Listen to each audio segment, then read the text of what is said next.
fact, before we even launch into our usual what's kept you busy and stuff, I think let's just do a quick rewind and re-reference to all of our viewers and fans out there, and those of you that have maybe caught the last video. We just want to draw your attention to our little friend over here, Mini Stan Lee from Minico. Over there. We'll try and get a quick little... sorry, I'm slow on this. Yeah, don't worry. Stan Lee Minico. As we said, folks, in our last video, Iron Studios, for our, at least in our world, it's a relatively new statue maker and manufacturer, and our good friends at Cosmic Comics have been kind enough to donate that little Stan Lee to us and to our podcast here, and we thought we'll share the love and give it away. So yeah, I don't know if you want to. If you haven't, we'll try and put a link up to the previous video where we speak more about it, and we'll also obviously just repost details on how to enter it. But if you want to stand a chance at winning this bad boy, make your way over to the Cosmic Comics Facebook page and hit like. Start sharing the love and the likes for them and their page. And we specifically want you to find the Stan Lee post on their page for that Minico Stan Lee figure. When you do, please just tag either Mark, myself, both of us, if you're feeling generous in that, just so we can get your name there. And that's the first stage of your entry into our competition. Part 2, we want you to find the Asylum pod page on Facebook, and if you haven't already, please just hit like there. And again, on any of our video posts or anything that we've shared there, just comment, tag Mark or myself, so we can get your name for the second time. And third and finally, again, guys, if you want the statue, it's a very cool little statue. You're going to have to work for it. Third and finally, make your way over to the Asylum Pod YouTube channel. Please subscribe, smash that button for us, share the love, share it with your friends and family, even if it's just to get more entries into the draw. But subscribe to the channel, and then please just comment on any of the Stan Lee posts, any of the videos that have us referencing this guy, that would be this one and any of the previous ones. Again, so we can get your name for the third time, pop you into our draw, and we'll take it from there. And if you want more than one entry, then comment on more than one of the videos with Stan Lee. Get in there, man. Wise men say only fools rush in.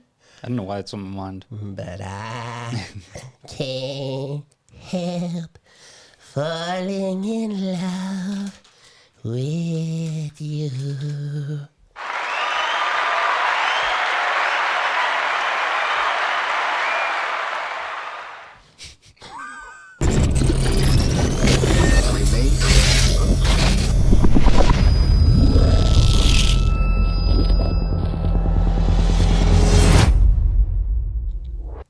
I'm sure we have a whole bunch of viewers that look and go, what are these two on? a lot of sugar and caffeine. And energy drinks. Would be, the first dead giveaway. Right, yeah. I don't even know if I started our timer. Yeah, well, let me go there. Phew. Okay, so you got kind of through a part 1. Interesting video there of recent acquisitions, gems, finds, etc., etc. Should we kick in part 2? Yeah, definitely think so. And that's all on you, man. Off the back of our recent trip to the comic store. For those that don't have context or didn't see some of our previous videos, it's off the back of some recent online Facebook auctions that our local comic book store has been holding.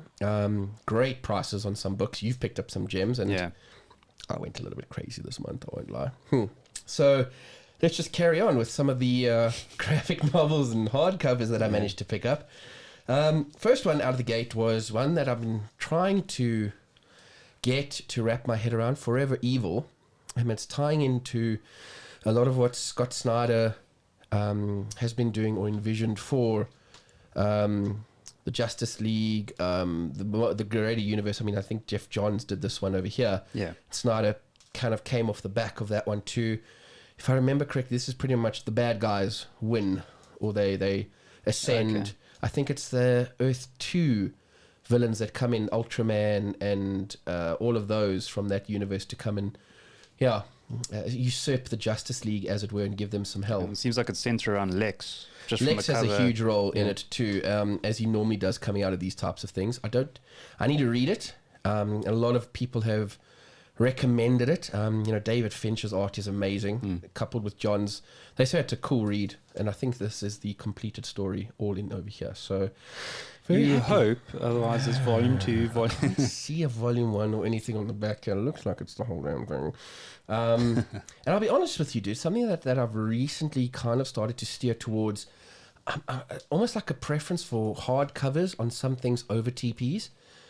Just putting it on a shelf. The top stitching and binding that they generally tend to do on hardcovers, as opposed to the glue work on some trade paperbacks. So on certain things, I don't mind getting hardcover books over trade paperbacks, just depending. So keen to give this one a read. Next one out of the gate is to kick off. I've always said that I want to start and get into John's Aquaman. And honestly, this was off the back of that recent Aquaman documentary that I saw on YouTube. Recommending, James Wan saying a lot of the movie was inspired by what Johns did. This first one is all about the trench and the creatures from the trench. Wasn't there, I might have this, but you just mentioned him, the director of the movie. James Wan. Yeah, James Wan. He said something about he's going to do a whole separate thing on the trench only. It's possible. Could be. Whether it's a movie or a docu, something. But yeah.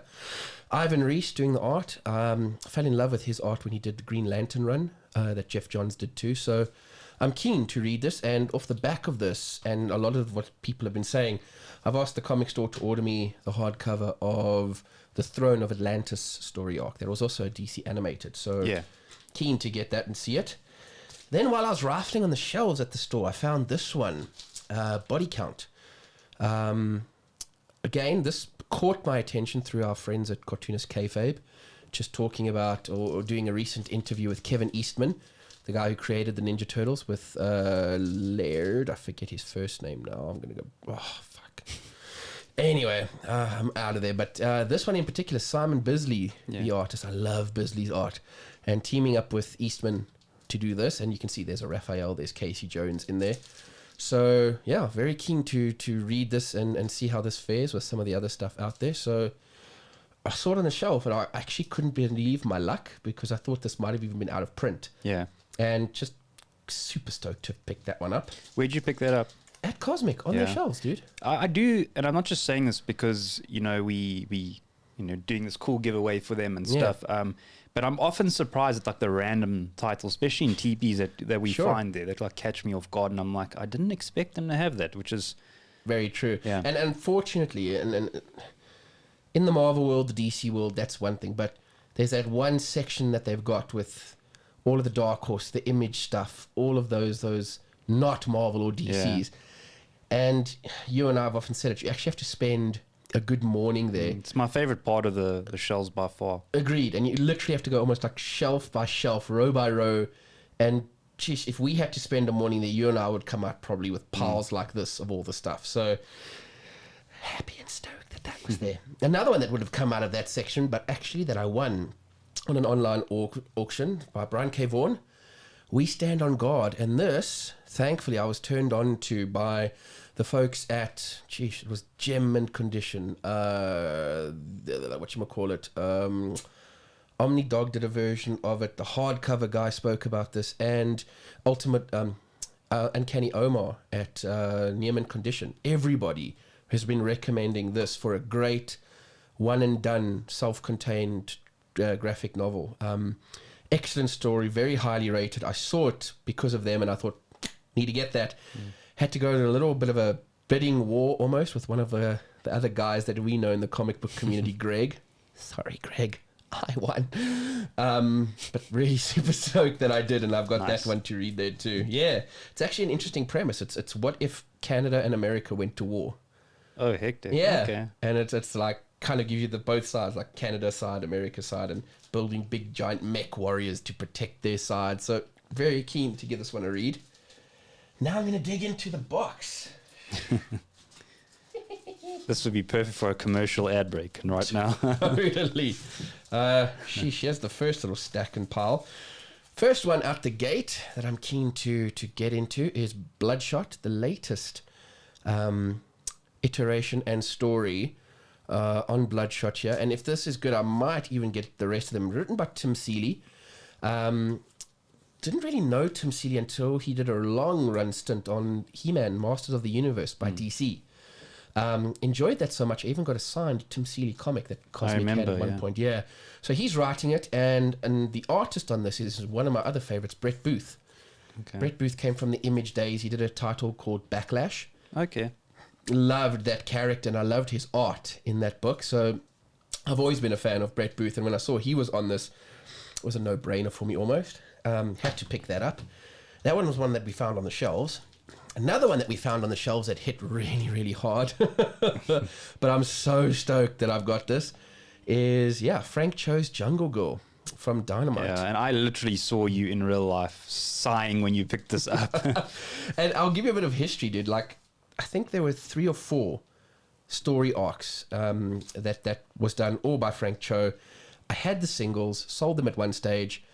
I saw they got re-released in separate TPs, and I've been searching for them. I asked the comic shop, and they were like, sorry, man, the 3 TPs aren't in print anymore. And I almost kind of resigned myself to the fact that, well, it's come, it's gone. Maybe one day an omnibus, hardcover, whatever will come, and as fate would have it, it's an omnibus. Damn it. So it's everything. It's all the ones that Frank Cho did on Jungle Girl. I love Frank Cho's art.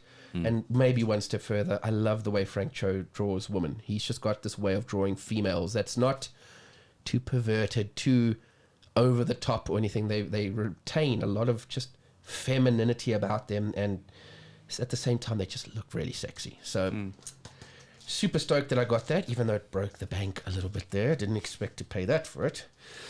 Next one up.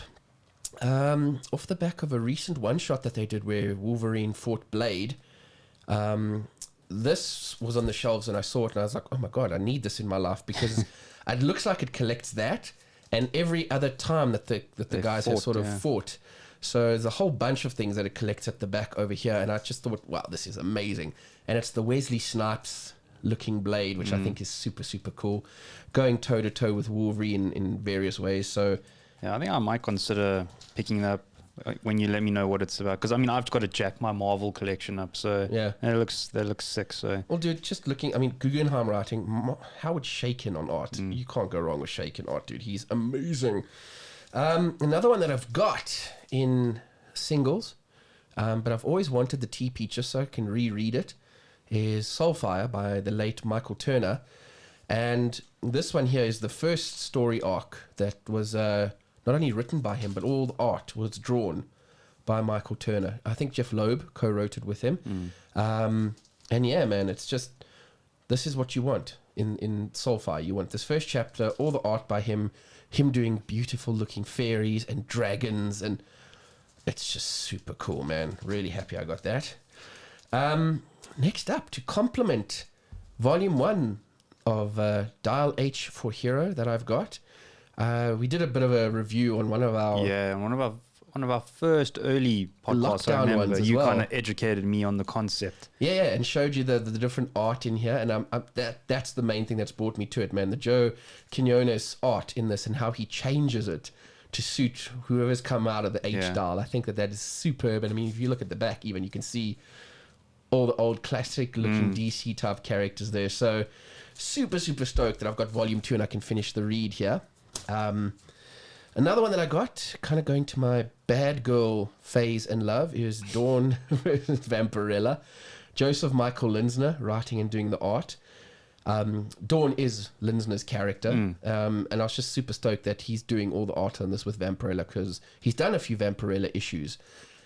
Again, another one of those artists that does full credit to females when he draws them. Not too over the top, not too crazy, but just nice lines, good coloring, sensual.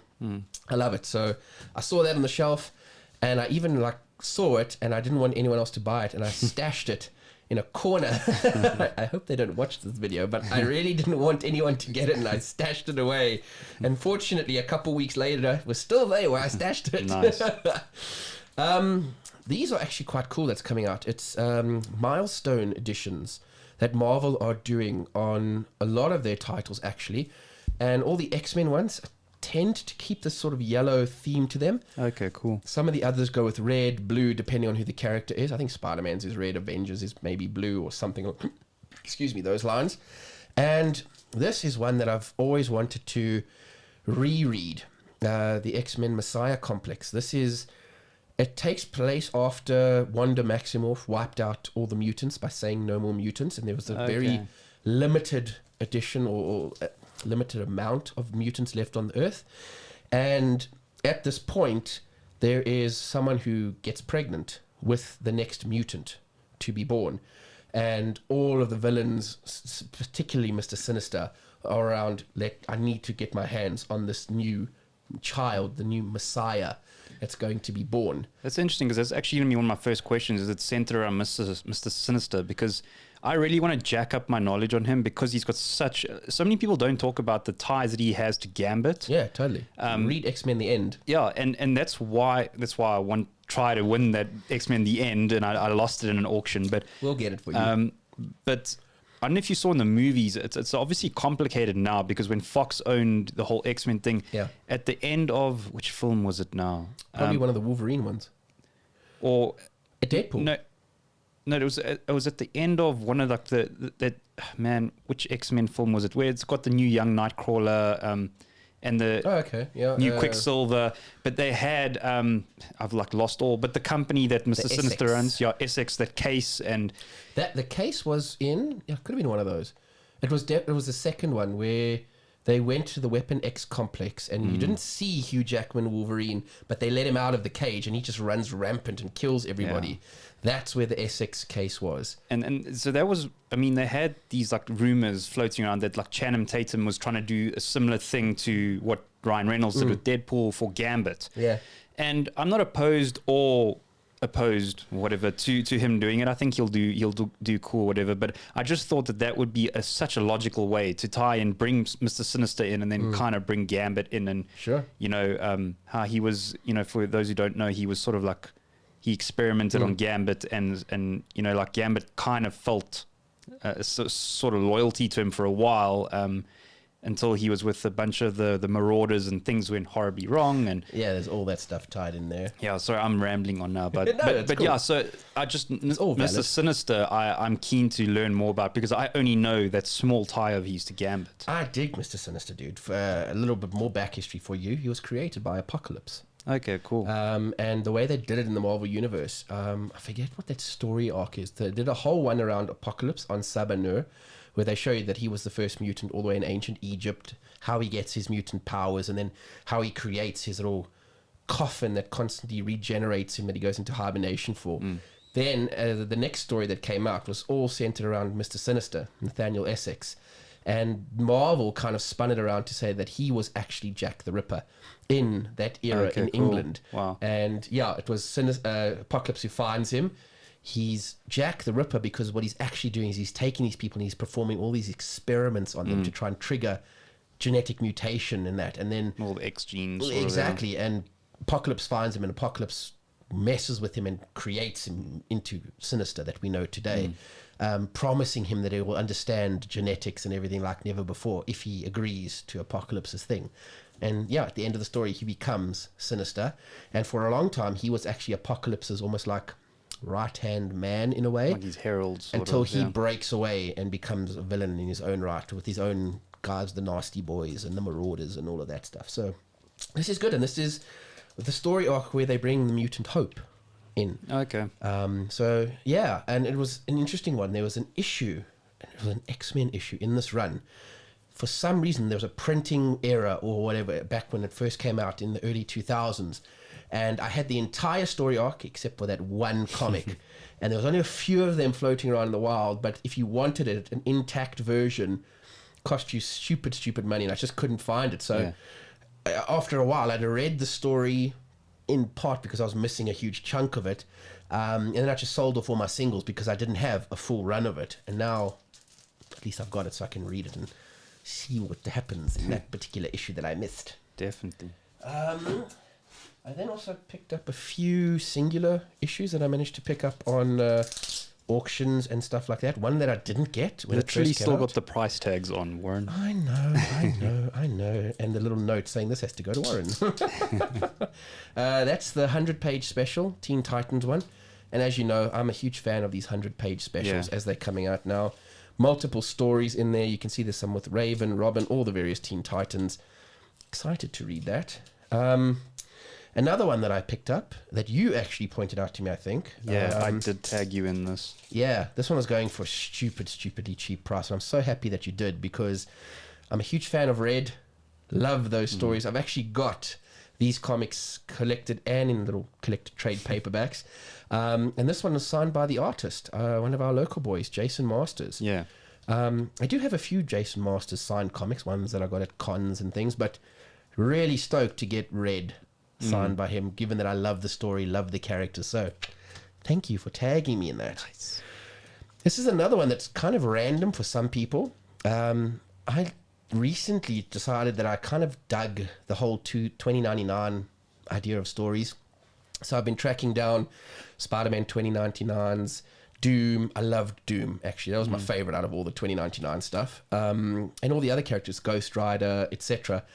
This is the first appearance of Conan in 2099. Okay, cool. Recently done one now. They seem to be relaunching that line of stuff. So I thought, hey, let me pick him up and add him to my first appearances, little runs or number ones of that particular stuff.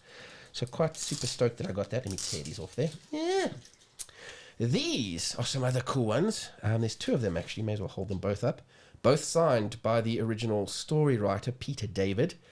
I loved Peter David's run on the Hulk. Brought us Joe Fixit, and he brought us this is the story over here with Professor Hulk. Yeah, and that cover is a reprint of the first appearance of Professor Hulk. Correct. So for me, when I'm looking for signed comics, they don't necessarily have to be landmark issues. I'm more interested in the signature there. Yeah. But I was really super stoked that these are like True Believers reprints. They don't have to be valuable comics, but they've got the right signatures on there, and I was super stoked to pick both of them up at very good auction prices. Yeah, definitely. So, yeah, happy that those are now going to join my signed collection. Nice, dude. Here comes some more. It still hasn't ended. It still hasn't ended. There is still more. And after this batch, there's a third. We'll try to zip through them. Supergirl over here, Jeff Loeb and Ian Churchill doing the art. This is the first story arc that came after they brought Kara Zor-El back through the Michael Turner, Jeff Loeb, Superman, Batman story. You can actually see it there. They reference it. I've always digged, I'm not the biggest Supergirl fan, but I dig Turner's Supergirls. Yeah, and this isn't him. This is Churchill, but Churchill is very close to Turner. No, there's similarities, dude. Yeah. But this was the first Supergirl series I collected because I just loved Turner's art. I got this because all the covers were Turner covers, and when I read inside, I saw this Churchill, and I love Churchill's art. He did some stuff for Image, a comic called The Coven that was about witches and a demon character. In fact, there's a demon in there that looks very much like Azazel from the X-Men movies, supposedly Nightcrawler's dad. Love that run, and Churchill's art on there, also written by Jeff Loeb. Super cool story. Got all of those single issues still. Looking for that in trade. Got that. This I've got in single comics that our good friend Dev, the collector, got me. So the single comics are sitting in a box, and I thought, you know what, rereadability.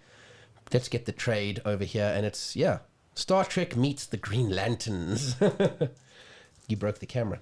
Well done. That's being funny. Doesn't like you anymore.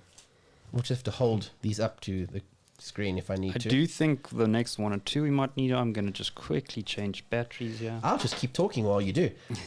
Next up, it's the Gen 13 run by Wildstorm when DC took over. And it's written by Gail Simone. She's fantastic when it comes to writing female characters in particular. And she did a really good job on this run over here. And the art by Talent Caldwell from the Wildstorm side. So that's, it was good. I had these in singles. I enjoyed the story. I like Gail Simone as a writer. So when I saw this coming up, it was a no-brainer. Next, it's a 1-2. One of my other favorite characters. Fell in love with Grifter, and in fact, all of the characters from Team 7 back in the early Wildstorm days when Jim Lee still owned it and it was still an Image title. Created Grifter and that character I mentioned earlier, Backlash. These two had like a history together and stuff, and I just concurrently fell in love with both characters. I'll be honest, man. The only thing I really know about Grifter is like when you see him in Flashpoint. Yeah. But that's like Hundreds. about it. So. The Team 7 characters were actually quite cool. The whole idea was they were soldiers, an elite black ops fighting force. They go on this one mission, and what they don't know is was actually all a fake thing that the CIA government kind of set up to genetically experiment on them, and it actually gives them super abilities. They go into this room, this machine fires up and alters all of their DNA, and they all get various superpowers. For the most part, they seem to get telekinetic abilities, force field barriers, moving things with their mind, all that kind of stuff happening. That's the initial thing, and as it goes on, some of them sort of mutate a little bit. So Backlashes becomes like these little whips, almost like how Psylocke creates swords and stuff with her mind. Oh, okay, he creates these like Omega Red like whips that fly out, and he uses them to swing and catch things and all of that. Very, very cool. Nice. Grifter, it's telekinetic ability, so if he wants to, he was the strongest out of all of them with his mind. But as it goes on a almost like subconscious level, if Grifter sees something and he turns away or whatever, subconsciously with his mental abilities, he'll always be able to hit that thing when he shoots at it. So they kind of say like whatever he points at, he always hits. Cool. Very, very cool. And here is a DC/Wildstorm version of Team 7. Obviously trying to make a new Team 7. They're not like the original one that came out. But when I saw it, I thought, yeah, okay, let me read about it. I can see Deathstroke's in it, Grifter's in it. Looks interesting I like that kind of black operations, military type stories. I dig them. And the next two I picked up purely because once upon a time I found number one, and these are hack/slash omnibuses, omnibi, I think that would be the plural. So I had the first one, omnibus one, and I actually thought that was the only one that they did. I didn't know there was a volume 2 and a volume 3. And when I saw them come up on auction at Cosmic, again, for this amazingly affordable price, it was a no-brainer for me. I was like, well, I've got number one. Let me get volume 2 and volume 3. And I'm not disappointed because there's a lot of story in here. Yeah, you can tell. Thick. And the funny thing is, as thick as this is, it was the same auction price as this. I mean, talk about bang for your buck. I nearly knocked the mic over. Yeah, bang for your buck, not bang the mic. Yeah, totally. Okay. The third and final wave. Next, Trinity. A different kind of Trinity. This one has the Phantom Stranger, the Question, and this Pandora character. I'll be honest, the reason I got this was more self-contained story, but the questions in it. And I thought, I'd dig to read that. This is a Superman Batman one, Jeff Loeb, Ed McGuinness. I have the early run, like the start of it with Public Enemies, and then the coming of Supergirl. And the story kind of meanders a bit in the middle. And then this is the last arc of Jeff Loeb and Ed McGuinness's run over here, kind of bringing everything together. And again, on auction, good price. I thought, grab it because I have all the others. This next two I got because, and literally off the back of, and you know this, of my love for that current run of Dial H for Hero. I didn't know that there was this precursor storyline here. So when I saw it come up on auction, I thought, let me get it. And my initial thing was, I'm not going to bid on it unless it's the complete thing. And lo and behold, volume 1 and volume 2, everything that I would have wanted, and they gave it to me, and I hate them for it. Next, our good friend Greg in the collecting community has kind of turned me on to the amazing Gwenpool, or unbelievable Gwenpool, shall I say. I already have the first TP. There, I think we're 5 or 6 in this run. This is volume 5, and this is her going up against Doom. It came up on auction. I've already got number 1. I'm earmarked to get the rest, and I know exactly where to get them from. So I just thought, great, it's come up, let me grab it, and I'll get to it after I read the others. Here's another one. I love Thanos, favorite character. Hulk versus Thanos here. It's a Jim Starlin story. It's got Thanos, it's got Starlin. Ticks my boxes. Yeah. And it was at a silly auction price. So Here's another one that I've been aiming to get. I'll be honest, dude. I didn't see you get this, and like I want it already. I'm just, I mean, it's Scotty Young art, and it's my favorite type of Scotty Young art. I know, like everyone like gravitates toward that, like sort of cute little vibe that he's got, but that's like dingy sort of era that he went through, like scratchy, abstract, almost. It looks like a different artist. For me, it almost looks like Sam Keith or Bill Sienkiewicz in a way. It's got a very Sienkiewicz-esqueness to it. I love it. I had earmarked to get it. When I saw it, I was like, done. The only other one I want to get is the Spider-Man Wolverine one. That's one thing there. And then there's this Deadpool with Spider-Man, Isn't It Romantic? Okay. That's the other story arc that I'm looking to get. The last one in the story is this nice Raven. Off the back of the Teen Titans there. The art looks really, really cool. It's Marv Wolfman who wrote the story. So it just looked, man, wins. So I thought, great, let me grab it. Great price.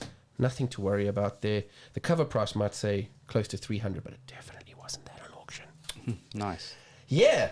So the shelf is beyond full. I've actually had to get another shelf to accommodate some of this stuff. Yeah, and good luck reading a third of that. I don't know when I'm going to get to all of it, but I certainly have earmarked to start reading some of it. As I do, I'll feedback on the channel, let people know what was good, what grabbed me, what didn't, all of that. Good luck. So, if you liked what Mark and I were talking about here, or just like our content in general, please like, subscribe, and hit the bell notification for more videos. And do us a favor and find us on the social media platforms like Facebook and Instagram. See you in the next video.